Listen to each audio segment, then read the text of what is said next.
अस्सलामुअलैकुम प्यारे बच्चों। जैसे कि हम पढ़ रहे थे पाठ क्रमांक 6 उत्तम शिक्षा, जिसके लेखक है मोहनदास करमचंद गांधी, जिन्हें हम महात्मा गांधी के नाम से भी जानते हैं और बापू के नाम से भी जानते हैं।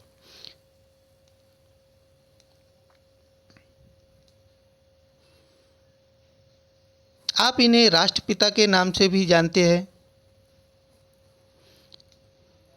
हमने देखा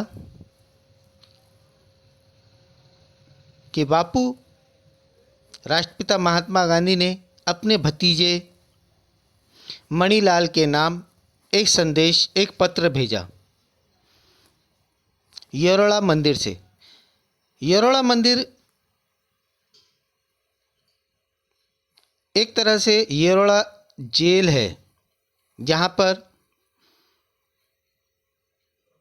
गांधी जी को 2 बार जाना पड़ा, जिसमें से दूसरी बार मुंबई से गिरफ्तार किया गया था उन्हें, और येरोड़ा जेल में रखा गया था।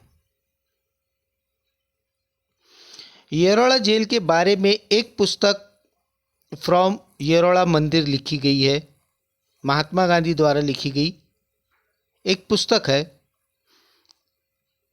इस रेफरेंस से गांधी जी ने येरोड़ा जेल को येरोड़ा मंदिर लिखा है। आप लोगों को पता होना चाहिए कि आज भी साल भर गांधी जी के विचार वैकल्पिक कोर्स लिए जाते हैं येरोड़ा जेल में, और उसकी परीक्षा भी होती है। इसी प्रकार से हम महात्मा गांधी द्वारा लिखा गया पत्र पढ़ेंगे और उसे समझेंगे। प्यारे मणिलाल, शुभ आशीष। शुभ का अर्थ होता है अच्छा, गुड। आशीष आशीर्वाद के स्वरूप लिखा गया है। आगे देखेंगे हम। मैंने जो पारिवारिक बोझ तुम्हारे सिर पर दिया है, उसका निर्वहन करने में तुम समर्थ हो। परिवार की जो जिम्मेदारी महात्मा गांधी ने मणिलाल के सिर पे दी थी, उसका निर्वहन करने में, कैरी ऑन, निर्वाह करने में मणिलाल समर्थ है। कैपेबल, समर्थ यानी कैपेबल। मुझे ऐसा लगता है कि तुम पूरे आनंद के साथ इसे उठा रहे हो। मैंने कारागार में बहुत कुछ पढ़ा है। गांधी जी ने कारागार में रहते हुए बहुत कुछ पढ़ा है। उनका ज़्यादातर समय पढ़ने में ही जाता था। वो बड़ी बड़ी किताबें पढ़ा करते थे, उनके शुद्ध विचार ग्रहण किया करते थे। इसीलिए इस पत्र में गांधी जी लिखते हैं कि मैंने कारागृह में बहुत कुछ पढ़ा है। मेरा ऐसा मानना है कि शिक्षा का अर्थ मात्र अक्षर ज्ञान नहीं है। शिक्षा जो हम लोग लेते हैं, जो पढ़ाई करते हैं, उसका अर्थ, उसका मतलब, उसके मीनिंग सिर्फ अक्षर ज्ञान यानी कि वर्ड नॉलेज नहीं है कि सिर्फ हमको लिखना और पढ़ना आ जाए। शिक्षा का अर्थ यह नहीं होता है। तो शिक्षा का अर्थ गांधी जी ने क्या बतलाया है, देखेंगे हम। शिक्षा का अर्थ है चरित्र संवर्धन एवं कर्तव्य पालन। शिक्षा का अर्थ गांधी जी ने बताया चरित्र संवर्धन, यानी अपनी चरित्र में, अपने कैरेक्टर में इम्प्रूवमेंट लाना, और कर्तव्य पालन, अपने फर्ज, अपने कार्य के प्रति सतर्क रहना और उसका पालन करना। अपने कार्य का, अपने जो फर्ज होता है उसका पालन करना। तुम्हें आजकल उत्तम शिक्षा प्राप्त हो रही है। कौन सी शिक्षा प्राप्त हो रही है? उत्तम, सबसे बेस्ट एजुकेशन मिल रहा है अभी। और सबसे बेस्ट एजुकेशन क्या बताया गया है यहाँ पे? माँ की सेवा हो या भाभी जी की, यानी अपने से बड़ों की सेवा करना, यह उत्तम शिक्षा कहा है महात्मा गांधी ने। माँ की सेवा हो या भाभी जी की, अथवा रामदास एवं देवदास का अभिभावक बनना, इससे अधिक अच्छी शिक्षा कौन सी हो सकती है? ये कार्य तुम अच्छी तरह से करो तो आधी से भी अधिक शिक्षा पूरी करने जैसा ही है। यहाँ महात्मा गांधी जी बता रहे हैं अपने भतीजे को कि तुम्हारी उत्तम शिक्षा चल रही है, जो जिम्मेदारी आपने ली है, मणिलाल ने ली है, वो माँ की सेवा या भाभी की, भाभी भी बड़ी होती है ना, अथवा रामदास अपने छोटे भाई रामदास एवं देवदास का अभिभावक बनना, इससे अधिक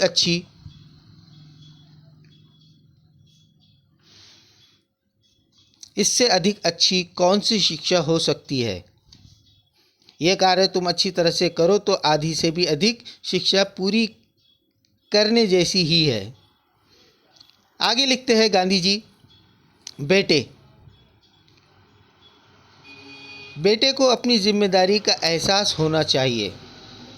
प्रत्येक बच्चे को सत्य, अहिंसा तथा संयम, इन गुणों को अपने आचरण में लाना चाहिए।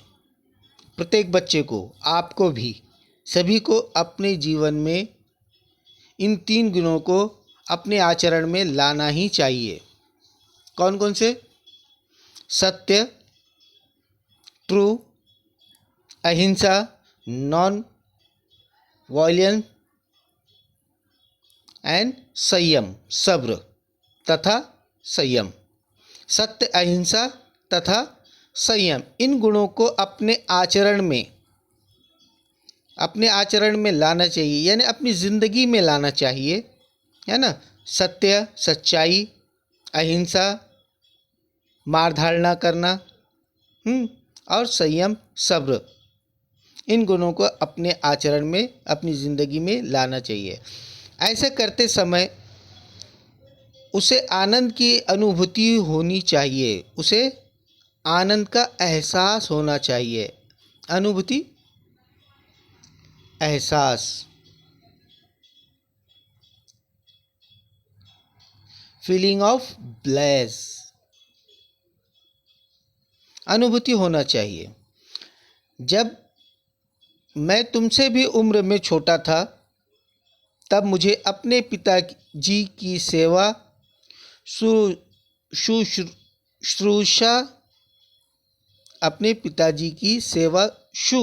शुश्रूषा करते समय बहुत आनंद आता था। शु यानी शुभारंभ, यानी अच्छा आरंभ, तो उसी प्रकार से शु यानी अच्छा, अच्छी सेवा करते। सेवा तो करना है, लेकिन कैसी सेवा? मन से, दिल से, शुभ करते समय बहुत आनंद आता था। जैसे कि आप लोगों को भी अपने वालिद की खिदमत करते समय एक अच्छा सुख मिलता है, खुशी होती है, उसी तरह गांधी जी को भी अपने पिताजी की सेवा करने में बड़ा आनंद आता था। भौतिक सुख सुविधाओं की अपेक्षा तुम अगर इन 3 गुणों को अपने आचरण में लाओ तो मेरी दृष्टि से तुम्हारी शिक्षा पूरी हुई है।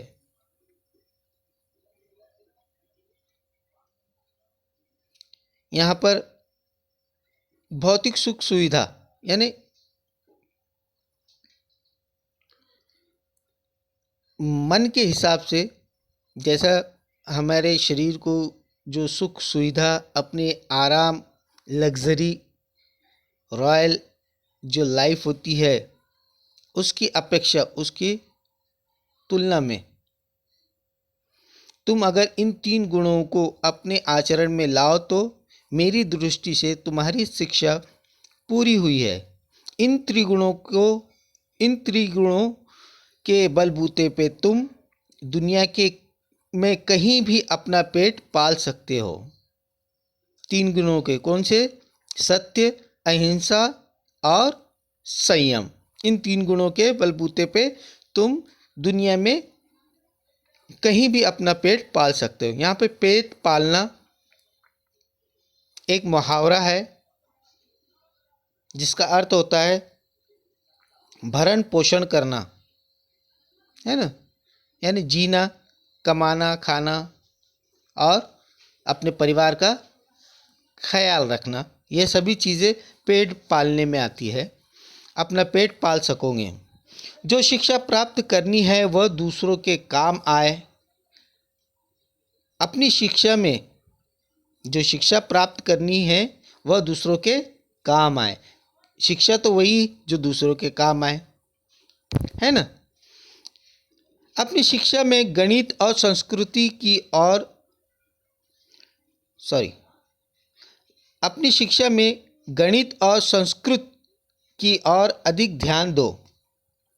तुम्हारी संस्कृत की बहुत आवश्यकता है।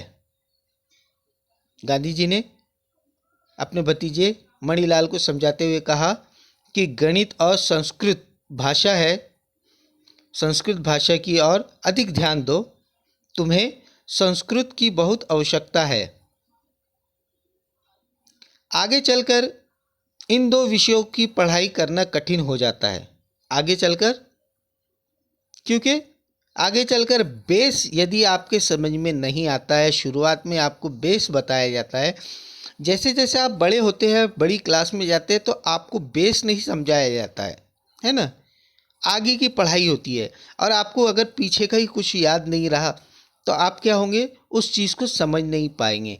यदि आपको टेबल ही लर्न नहीं है तो आप आगे के सम्स सॉल्व कर पाएंगे कि गणित के? नहीं, है ना। जो बेसिक नियम है ना, माइनस माइनस प्लस के, है ना। तो इस तरह के जो बेसिक नियम है यदि आपको पता नहीं है तो आप आगे के भी गणित हल नहीं कर पाओगे। उसी तरह से संस्कृत का भी जो व्याकरण है, बेसिक व्याकरण है, यदि आपने अभी से सीखा है तो उसे अच्छी तरह समझ लोगे, आगे आपको परेशानी नहीं जाएंगी। आगे चलकर इन दो विषयों की पढ़ाई करना कठिन हो जाता है। संगीत के प्रति लापरवाही मत करो और हिंदी भाषा के गीतों को एक कॉपी में सुंदर सुडोल अक्षरों में लिखो। जैसा मैं भी कहता हूँ आपको कि हिंदी जब भी लिखो तो सुंदर और सुडोल अक्षरों में लिखो। अक्षर की सही तरह से बनावट बननी चाहिए, है ना। अक्षर जो बनाते हैं ना आप, वो सही बनना चाहिए। तो यही बात गांधी जी ने भी कही थी कि हिंदी भाषा के गीतों को एक कॉपी में सुंदर सुडोल अक्षरों में लिखो। यह संग्रह वर्ष के अंत में बहुत लाभदायी मूल्यवान होगा। मूल्यवान, बेशकीमती, लाभदायी, बेनिफिट रहेगा आपको, बेनिफिशियल। और इसी के साथ में यह संग्रह यानी कलेक्शन, है ना। इनके अर्थ बताया मैंने, संग्रह जमा करना, है ना। संगीत के प्रति लापरवाही मत बरतो। हिंदी भाषा के गीतों को एक कॉपी में सुंदर सुडोल अक्षरों में लिखो। यह संग्रह वर्ष के अंत में बहुत लाभदायी मूल्यवान होगा। बापू के आशीर्वाद।